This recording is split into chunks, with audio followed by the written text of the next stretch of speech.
What's going on, everybody? Welcome to a special Saturday edition of On Texas Football. I'm here with a very special guest. Y'all know him as Bengal on the YouTube community. Does a tremendous job in the Madden world, whether it be franchise rebuilds,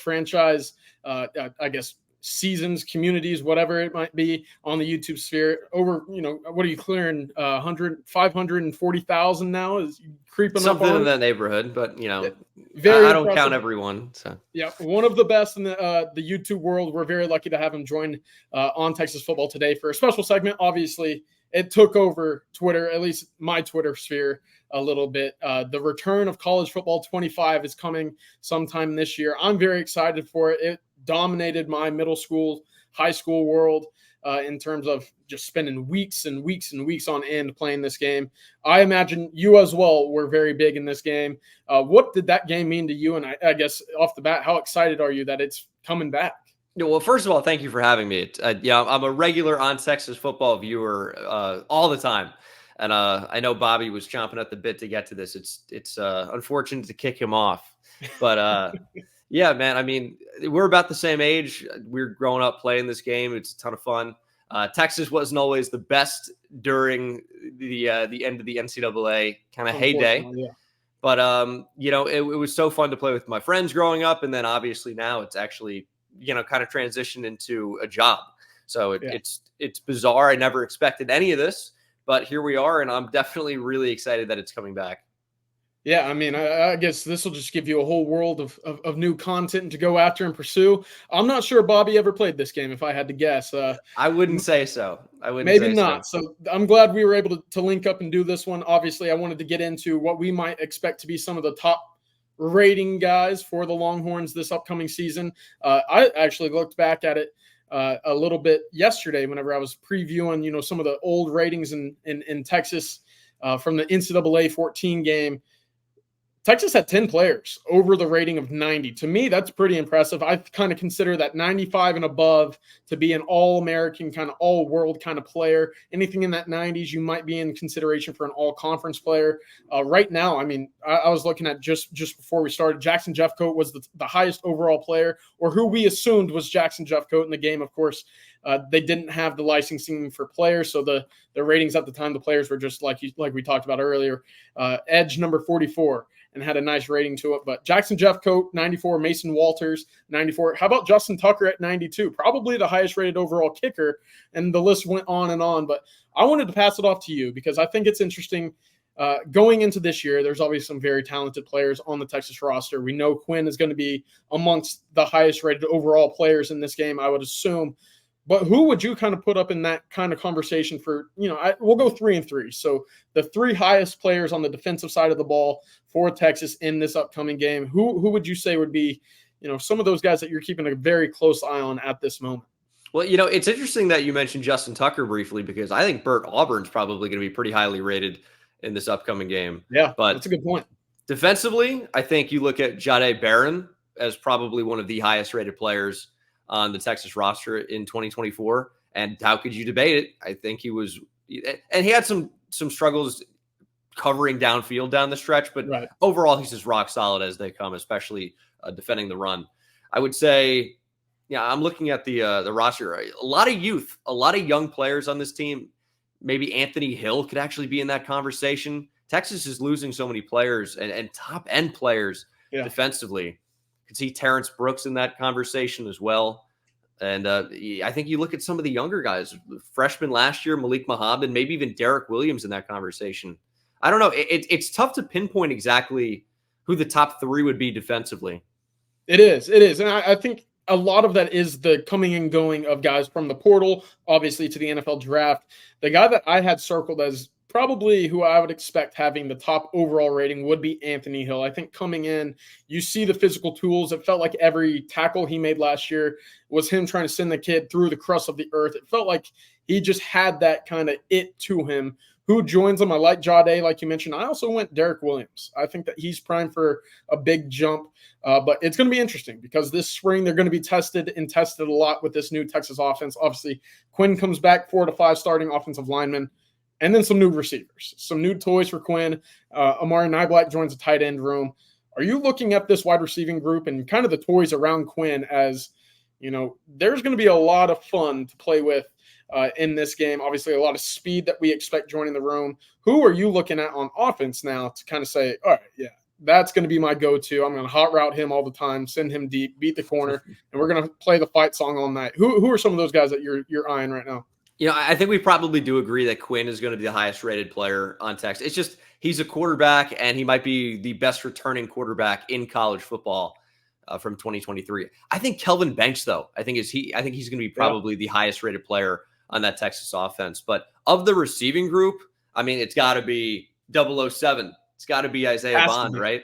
Has to be. He's a potential top, 50 pick, first round pick maybe in 2024. That's why he came to Texas, to raise that draft stock, get into the first round. And as what probably will end up being a true wide receiver one in the Texas offense, he's had every opportunity to do that.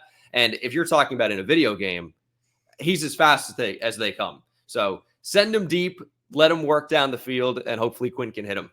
Yeah, I guess that's going to be the biggest part of the game. We'll get in kind of some of those predictions of what we think Quinn might be in this game.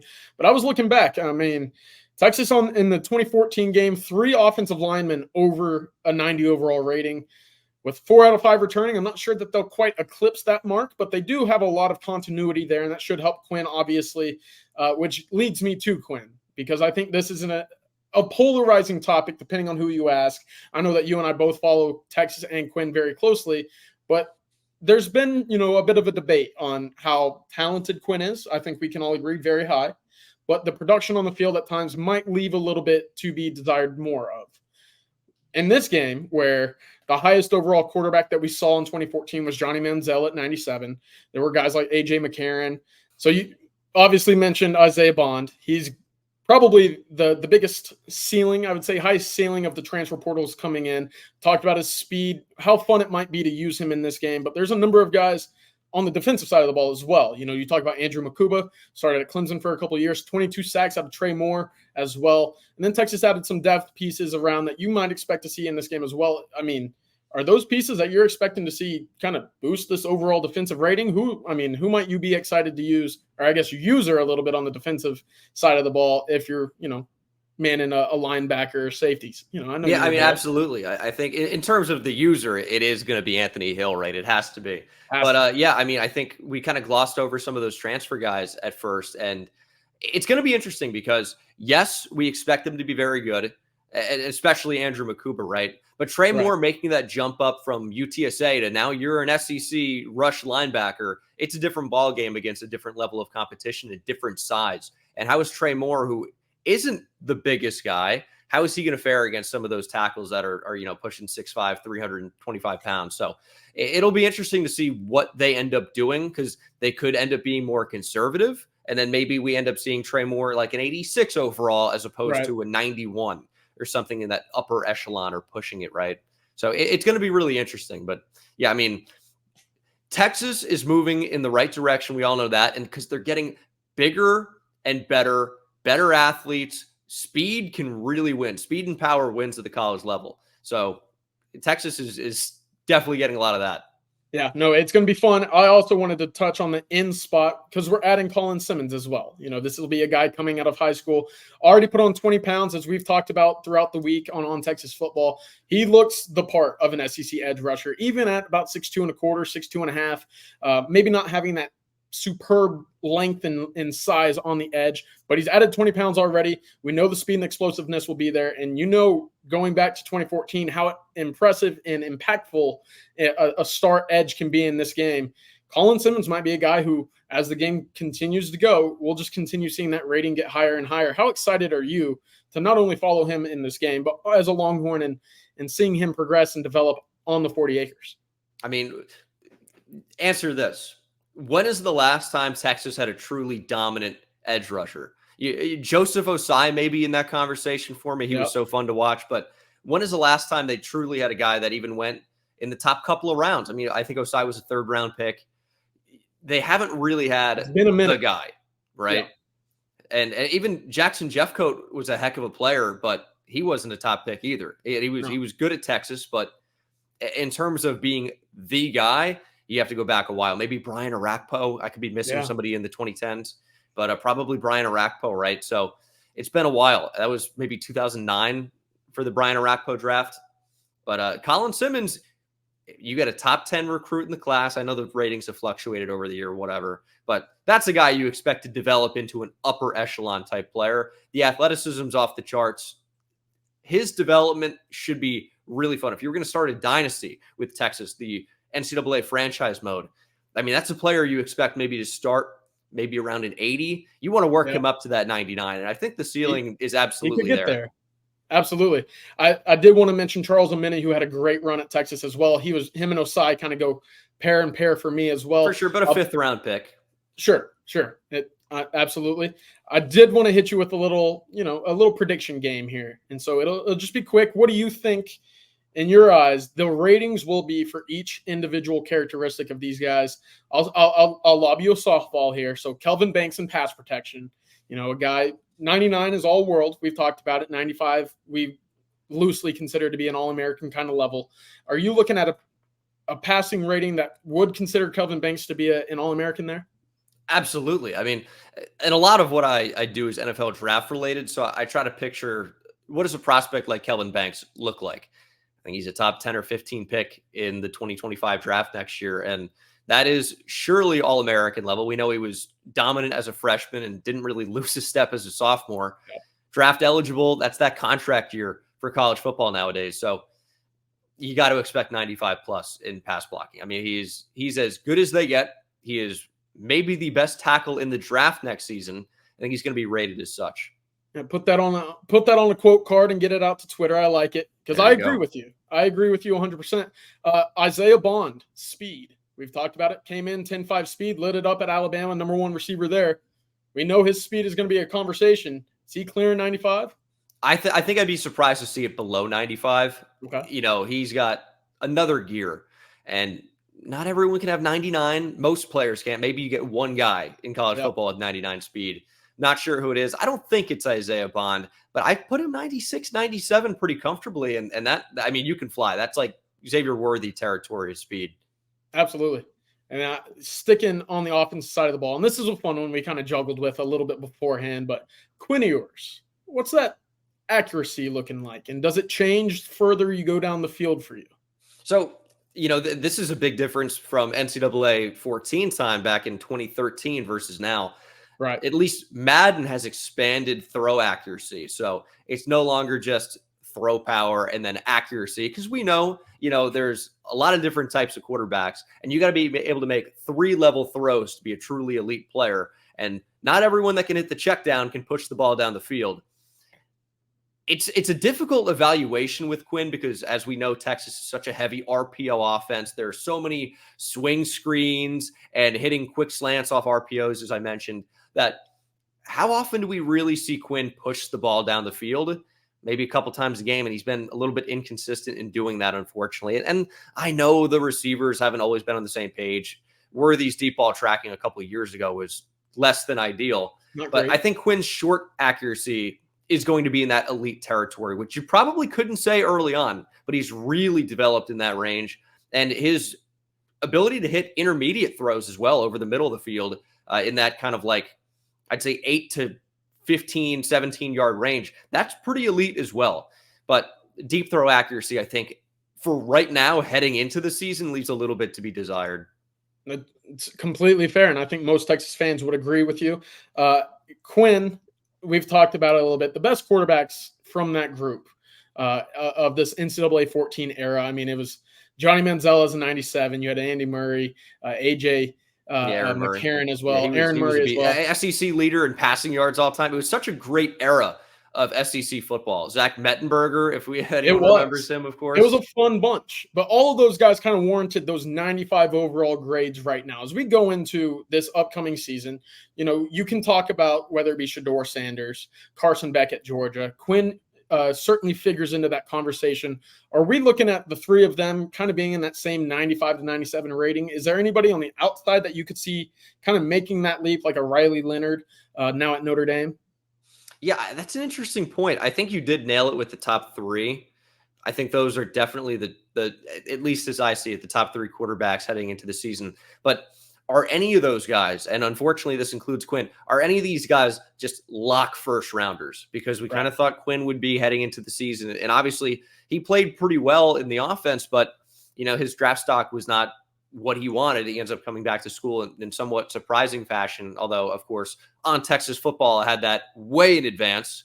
But I don't know. I don't know that any of these guys, there's no, in terms of draft stock heading into the year, there's no Caleb Williams, so to speak. We expect a guy like Quinn Ewers or Shedeur Sanders, or maybe even Carson Beck to get in the first round, right? But we got to see it. And those are definitely the top three. But as for their ratings, I think it might be like the 2024 draft where, outside of the top couple of quarterbacks, I don't know that these guys are going to be rated especially highly. So that's a good point. Maybe in that 93 range, which is still really good, but those are the best quarterbacks in college football. But are they otherworldly in terms of the general scope? It's tough to say. Yeah. I mean, who would have seen what Jaden Daniels did at LSU this year, and maybe the year before? He showed glimpses of it, but not to the point at which I probably would have expected him to be a 97 or 98 in this game, simply because of what he was able to do statistically at LSU this year. But I wanted to continue the conversation in the offensive backfield, because I think it's interesting. You go back to 2014, it's Malcolm Brown, it's Jonathan Gray. Both of them received 88 overall ratings. Interesting, right? Jonathan Gray, the Gatorade Player of the Year coming out of Alito. Malcolm Brown spent a number of years with the Rams in the NFL. We're now looking at Jaden Blue, C.J. Baxter, and a full, kind of a stable of running backs for Tashard Choice to kind of work with. Knowing what you know about how these ratings work, and obviously how exciting this running back room could be for Texas coming up, what's kind of that area of rating, or really that strength for their game that you see coming in for this upcoming game?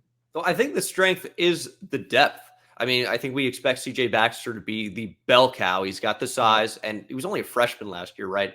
So you get more reps, running in that zone offense. You're going to be able to be more effective as a runner and hitting your gaps, right? But it is kind of a running back by committee type backfield. And a guy like Jaden Blue is going to be a great change of pace because of his electric speed. But in terms of what rating these guys are going to get, it's tough to say, because right now, based off of 2023, they don't have one elite guy. Obviously, Jonathan Brooks is leaving. CJ Baxter didn't show to be elite in 2023. Had flashes, had some really great games, and you're hoping he takes that jump up in 2024. But how many true freshman running backs, or any position for that matter, are elite? It's very, very few. He's going to take a big step up in 2024, I'm sure. But as for a rating, I'm not sure that these guys are going to be rated especially high. I think it's a strength on the actual field. In the video game, maybe not so much. Yeah, I'm with you. I think holistically as a room on the field, especially this upcoming fall, we'll see this Texas running back room put up some pretty impressive numbers, especially behind this offensive line that returns 4 or 5. But to your point, maybe not what we'll see from a Jonathan Gray or Malcolm Brown with an 88 overall. But I wanted to go more nationally here, because it was interesting to the point where, there's only 199 overall in NCAA 14. And in Madden, obviously, they make that a big deal. When you join the 99 overall club, they basically roll out the red carpet. They bring the confetti. You get a trophy. There's a whole celebration that goes into this. That 199 in NCAA 14 was Jadeveon Clowney. All-world guy. Is there a single guy right now that you could see earning a 99 right now? Maybe a Travis Hunter? Will Johnson was a name that I tossed out on Twitter earlier in the week, the cornerback from Michigan. Maybe those are the only two in the conversation, at least in my eyes. I don't know. Like you said, like the quarterback spot, it just doesn't have that eliteness. And I think that's where you would see a lot of that high-ranking kind of, Madden cover kind of caliber guys come from. But at the moment, in the 99 group, I think we might enter this game with none. Yeah, I think that's fair. I mean, you do make a great point. Will Johnson is probably the best corner in college football. CB1 for next year's draft, certainly. Travis Hunter has the hype, and he's a great corner, probably a better corner than a receiver. But I don't know. It depends on how they scale the ratings. Obviously, they can do whatever they want, and it would probably be in their best interest to boost up these Colorado guys who are getting a ton of hype with Coach Prime in there. For better or worse, they're getting a ton of publicity. Right. It's an interesting question. Travis Hunter is a tremendous football player. Is he a 99 though? Yeah, to your point, I'm not really sure. I'm not really sure that he is. It's tough. I mean, the 2024 class is so loaded with talent. It really feels like there's going to be a ton of regression heading into 2024. But as we see every year, guys are going to take steps up. Guys are going to flash. I mean, I look at a Harold Perkins. He was such a dominant freshman. Sophomore season left a little bit to be desired, but he's a tremendous player. There are a couple of running backs. Travion Henderson from Ohio State returns, but he's really good. But is he a 99? I don't think so. I don't know. Yeah. It's tough. Hey, being a 99 is hard. As we said, you don't get the celebration, the parade, and all the confetti that come with it just by being average, right? So Luther Burden maybe in that conversation as well from Missouri. That's a great one. I'll be interested to see, obviously how these team ratings start ending up. I just wanted to go back real quick. In 2014, Texas was a 93 overall. They had a 95 offense and a 93 defense. A very fun team to play with, despite the on-field results not lining up with what the game had to say for them. I know back in the day, I had a go-to team, but I wanted to get yours first. Were you always a Texas-only guy, or would you kind of dabble around with DeAnthony Thomas from Oregon? Obviously, A&M had Manziel. I would never touch him for that reason, but there were a number of fun guys to play with. Did you have a go-to right away? Were you changing playbooks, getting after it? I'll tell you, Michael James at Oregon was a fun time. And they had so many different backs to choose from. Of course, you took one. We could name Oregon running backs for an hour. Kenyon Barner and, Royce Freeman. But LaMichael James was always my guy at Oregon. I did like the crazy jerseys. I think I gravitated to them for that reason. And how could you not with LaMichael James, too? He was such a beast early on in the NCAA games. 14-time, Texas, if I wanted to win. But if you're building that dynasty, you don't want to start with the 5 or even – I think they had 6-star schools of the true blue blood. So you don't start with the Texas really, because there's no grind to the top. It's not very fun. I think the worst rated team actually might have been Idaho, but I don't think I used Idaho very often. Somebody bad. Colorado, I think, was pretty bad at that time as well. Yeah. But it's just you try to find the combination of the lowest rated school with the best jerseys. Tulane could have been in that conversation. I think I definitely did Louisiana State, which, no rival at Texas there. No, not at all. My favorite team to go with all the time, and for no reason other than they were a great unranked team with an incredible rating, was Virginia Tech. Go get me a little Logan Thomas at quarterback. I loved playing there, switched it over to the Clemson playbook so you could hot route, know everything in and out. But man, this game's coming back. I'm excited for it. I think most everybody that watches this game, with the exception of maybe Bobby, is going to be very excited for this game. And I know that you're going to be bringing great content when this game releases, of course, now in NFL draft mode with the season concluding. But Bengal, thank you very much for joining me today on Texas Football. This has been a great Saturday edition. And alas, we're back. NCAA, or I guess college football 25 is back. We get to bring back all the fun memories, all the rivalries, dynasties, everything that comes with it. And I could not be happier. I couldn't have said it better. Thanks for having me. Pleasure as always. And I hope to do it again. Absolutely. Looking forward to it. And again, make sure to hit up Bengal on Instagram, or what is it? YouTube, Twitter, Twitch, at Bengal. I think you're at Bengal, YouTube on Twitter as well. Should be a great upcoming weeks, upcoming months going into the NFL draft. A lot of content from you as well. Looking forward to it, as well as the Madden franchises and rebuilds. Cannot wait. Thank you very much. And again, hook 'em.